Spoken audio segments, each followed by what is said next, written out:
एक बार की बात है, एक लड़का था, उसका नाम सबल था, जो नगर में रहता था। वह अपने जीवन से बहुत निराश था। उनकी निराशा का कारण यह था कि वह अब तक अपने जीवन में कुछ नहीं कर रहा था। उसके माता पिता उसे ताने मारते थे कि आपके सभी मित्र कुछ न कुछ कर रहे हैं, लेकिन आप अभी भी घर बैठे हैं।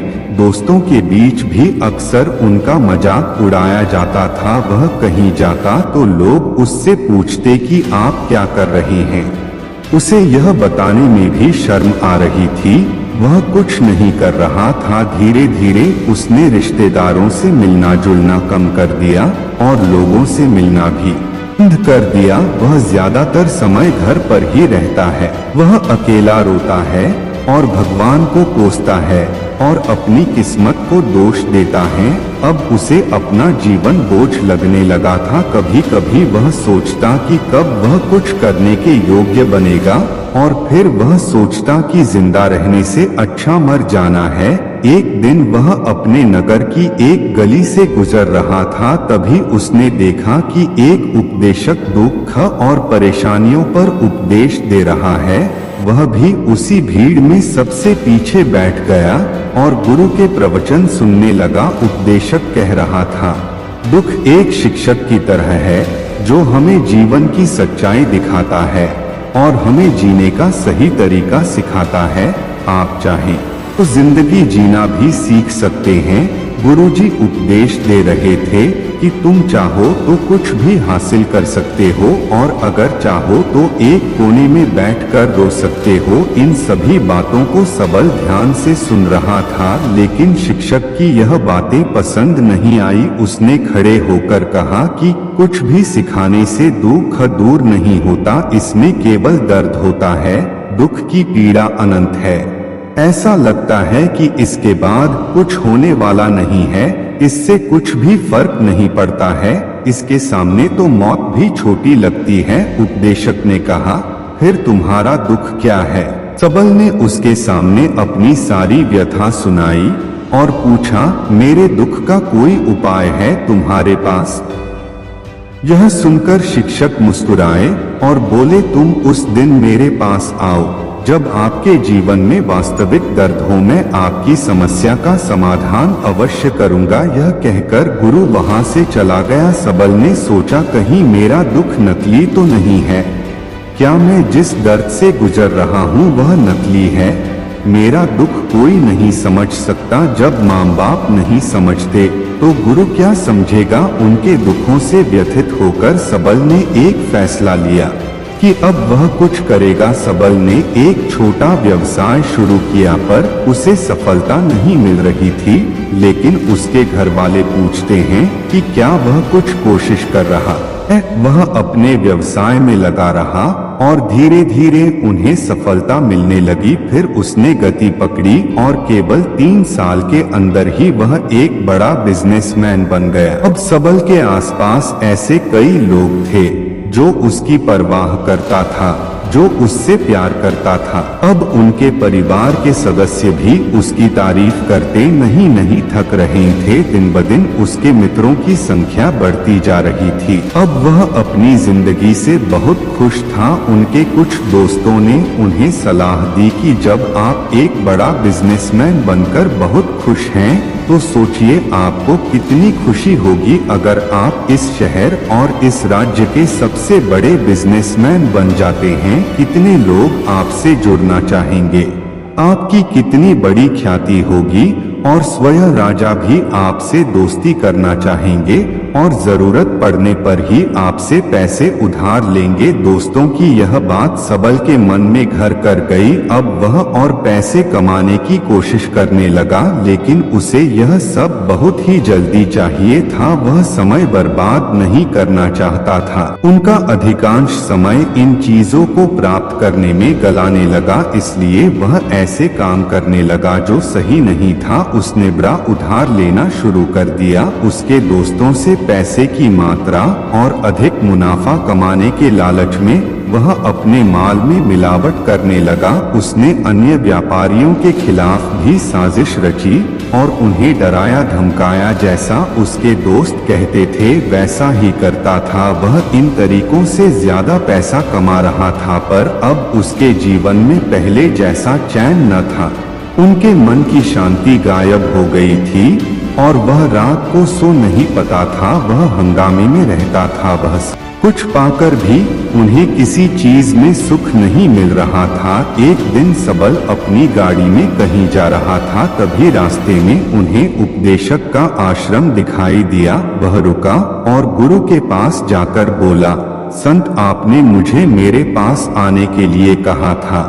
जब मेरे जीवन में सच्चा दुख आता है, अब मैं बहुत दुखी हूँ कि मेरी नींद हराम हो गई है, मुझे कहीं भी शांति नहीं मिल रही है। इस प्रकार सबल ने अपनी सारी समस्याएं गुरु को बता दी। गुरु ने कहा, जब तुम पहली बार मुझसे मिलने आए थे तब भी तुम किसी दुख में थे, आपने उस दर्द से क्या सीखा? सबल ने कहा कि सिर्फ सोचने और चिंता करने से कुछ नहीं होता। आपकी दृष्टि को सच करने के लिए यह कार्रवाई करता है और सिर्फ काम करने से कुछ नहीं होता।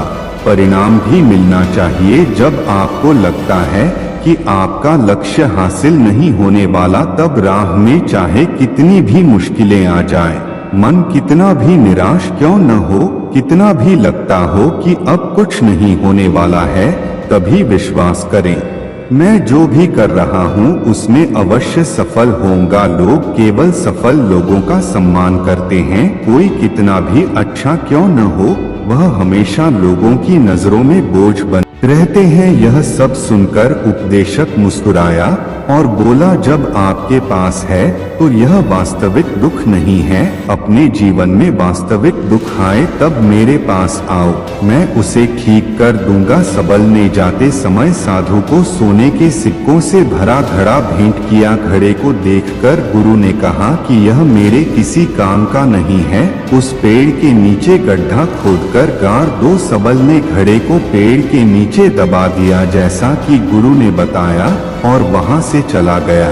कुछ दिनों से कारोबार ठीक चल रहा था, लेकिन व्यापार के गलत तरीके के कारण धीरे धीरे उसे व्यापार में घाटा होने लगा। उसकी सारी दौलत धीरे धीरे खत्म होने लगी और एक दिन ऐसा भी आया जब उसके पास कुछ भी नहीं बचा और उस पर कर्ज का बोझ चढ़ गया था।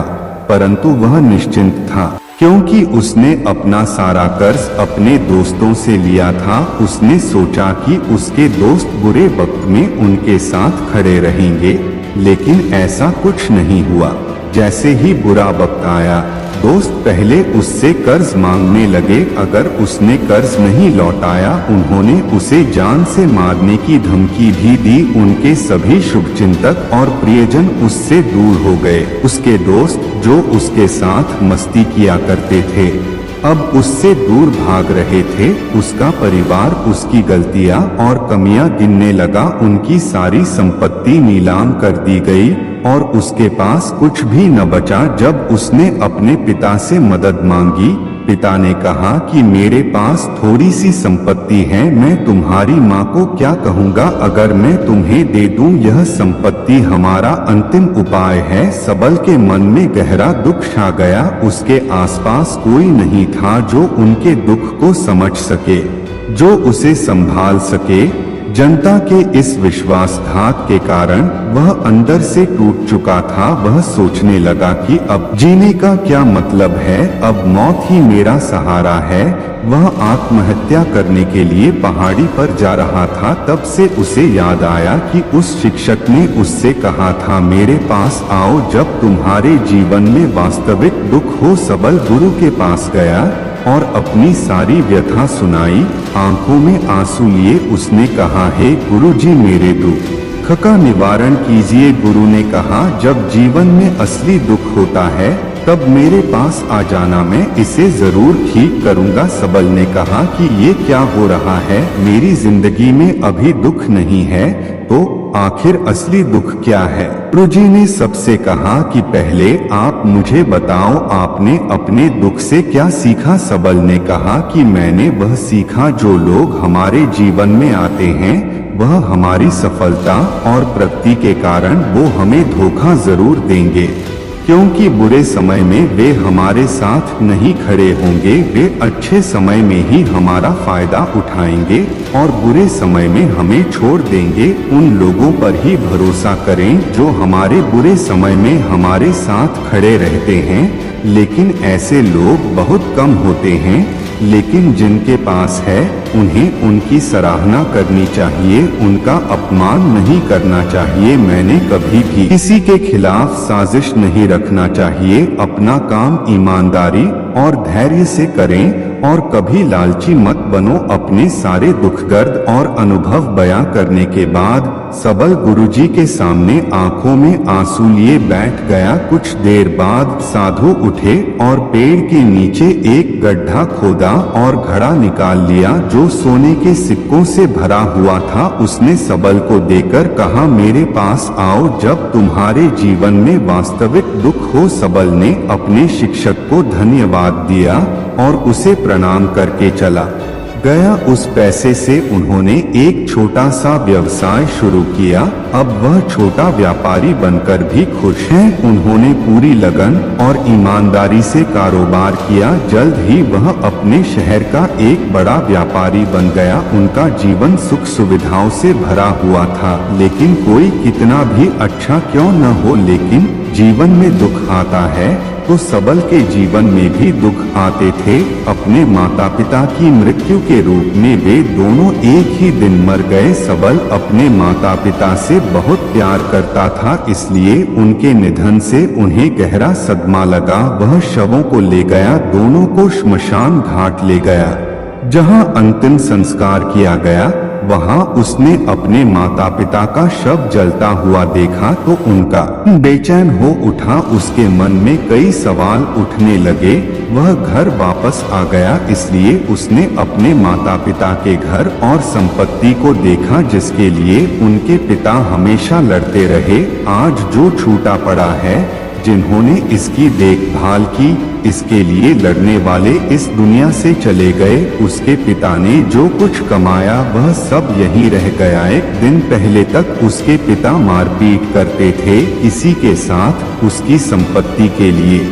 आज वो खुद इस दुनिया से चले गए। उसका मन ऐसे अनेक विचारों के बवंडर में था। वह अंदर से अकेला और डरा हुआ महसूस कर रहा था। वह खाली महसूस कर रहा था। उसे लगा कि कुछ है, वह समझ नहीं सका, इसलिए वह गुरु के पास गया। उसे देखकर गुरुजी ने कहा, क्या जीवन में कोई दुख है? सबल ने कहा, वैसे तो जीवन में कोई दुख नहीं है, सब कुछ अच्छा चल रहा है, लेकिन आज मेरे माता पिता का देहांत हो गया है। मैं इस घटना से बेहद दुखी और परेशान हूँ। गुरुजी ने कहा, इसमें दुखी होने की क्या बात है?